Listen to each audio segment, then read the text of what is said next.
You can still get your life back.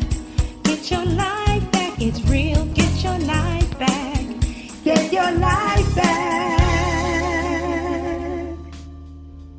Hey everybody, welcome. This is Cheryl Howard here, your inspiration and transformation speaker, life purpose coach, pastoral counselor, author, and speaker.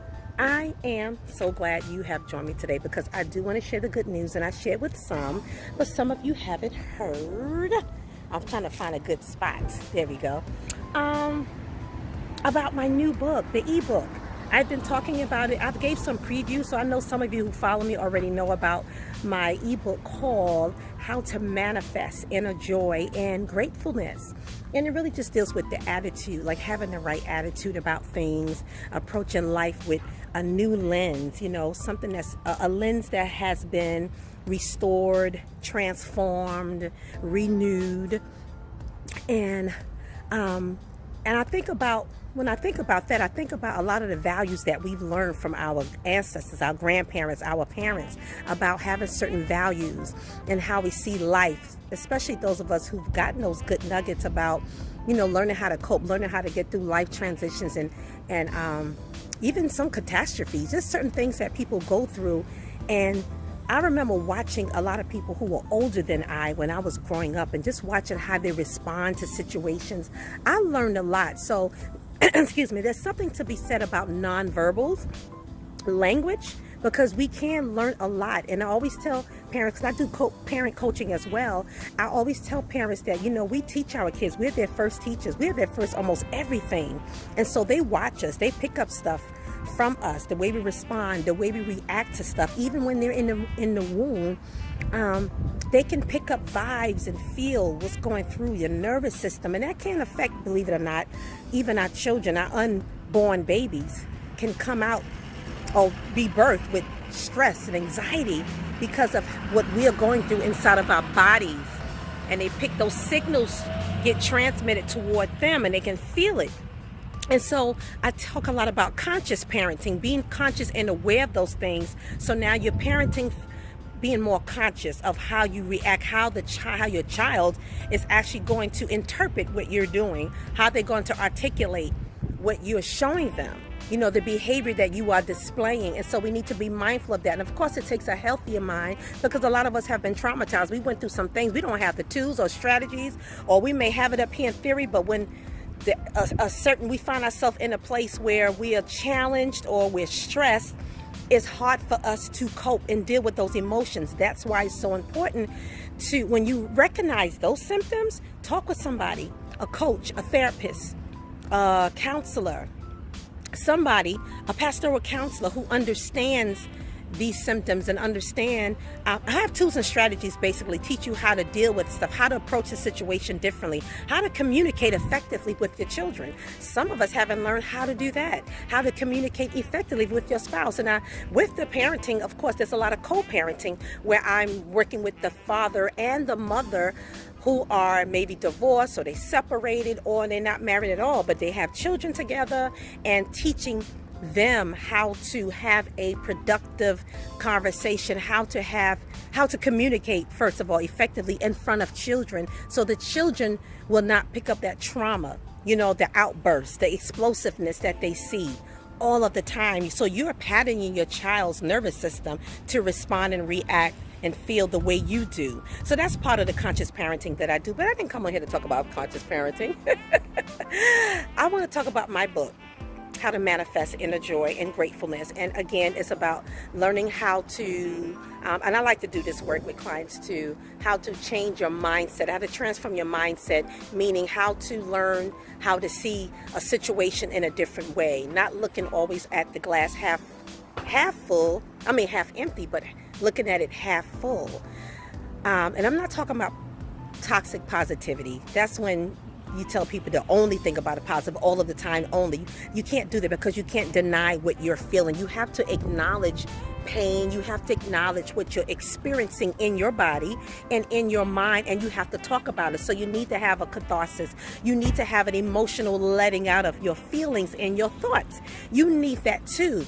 But when I have done all of that, when I go through that whole processing with clients, after that, we need to focus on the positive psychology side, meaning, okay, so we're going to deal with all of that. We're going to know where it comes from.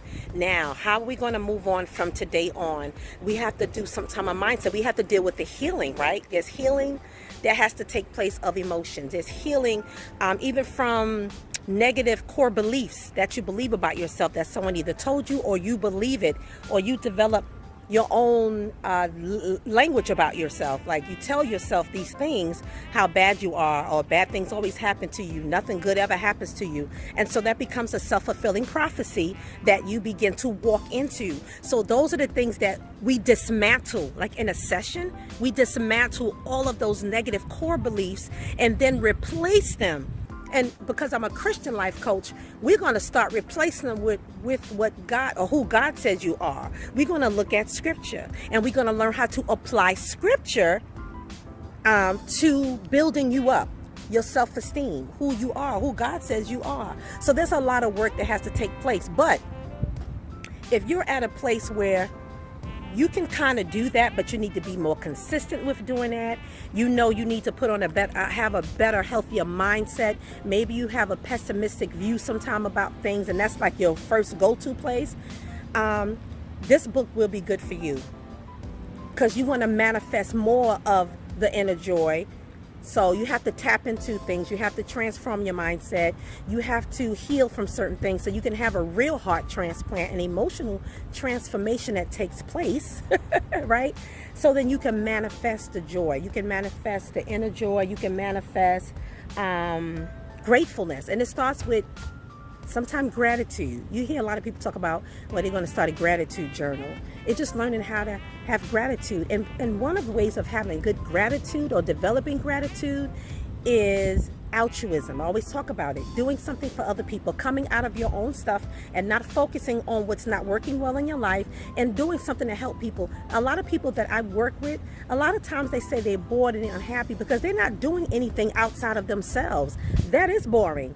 You don't interact with other people. You're not, maybe you need to get involved in some kind of outreach. It could be something simple. It could be like volunteering at a soup kitchen 2 or 3 times out of the week. Those things, believe it or not, they help enhance your quality of life. They make you feel good because they give you a sense of purpose and meaning. And you guys know that's my motto, helping you break through barriers to propel into your purpose. But not only that, living a more meaningful and purposeful life. And so that gives meaning because you're helping somebody else and you're helping to bring joy to somebody else. And that alone gives you a sense of gratitude. And so you see how they both correlate, they work together. And so that's what this book really gets into, that how to manifest more of that and things you can do to actually do that. And having an attitude of being grateful for things, learning how to be content in the state that you're in. Now, every situation, you're not going to be content. You're not going to be content losing your home and being homeless or going through some things. But I'm telling you, the people that seem to cope through those situations or try to make it through, there's something about a mindset that they have and an attitude about what they're going through. People that come out of it, they see it sometimes as a temporary situation. They need to deal with it. They need to recognize and identify how it's affecting them. But then they need to switch over and become more solution focused, problem solving. And the only way to do that is to change your mindset, is to see the situation in a different way, not meaning ignore or denial, but understanding that it may not have to be the end of your rope. You understand? I've been through that. I've been through losing my place and losing my place of residency and having to stay with other people and sleeping on people's couches and on the floor and all kinds of stuff. But my mindset, this is the reason why I like to do a lot of mindsetting work, because I've been through a lot of different things and I've been through some traumatic experiences where I know that only because my mindset and my faith together, so this is the Godfactor, helped me get through those situations. I'm going to take a little walk. It's only because of my faith in God and the mindset that I have. And the reason why I said to bring up scripture, because some of the scriptures I relied on was like being transformed by the renewing of your mind. The Bible tells us to do that. Or the scripture lets us know to think on these things that are lovely, things that are pure, because we don't need to consume our thoughts with negative things or things that are not working, everything that's going wrong. That'll keep you down low into some funnel, some deep down dark hole. Then it becomes harder to dig yourself out of that. It's just almost like helping when I'm helping a person dealing with anxiety attacks or panic attacks and teaching them how to recognize. You ready? Okay, I'm coming. The rising anxiety. So let me go now. I'm going to come back on and finish talking more about my ebook. Bye-bye. Hey guys, I am back. So, and I'm alone now. But I just wanted to mention that I also created a worksheet journal that goes along with the ebook. So it's like a gratitude and gratefulness and inner joy workbook, and it kind of gets you in a habit.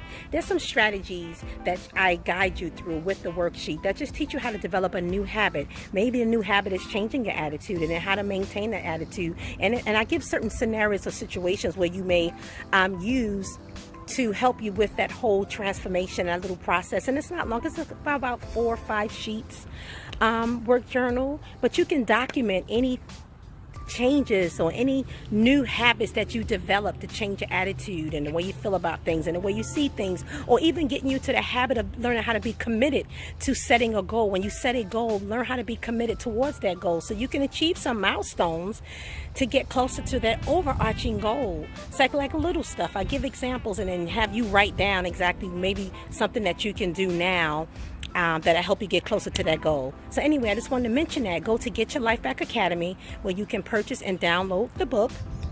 And it comes, the ebook, and it comes along with the work journal. So you get 2 for 1.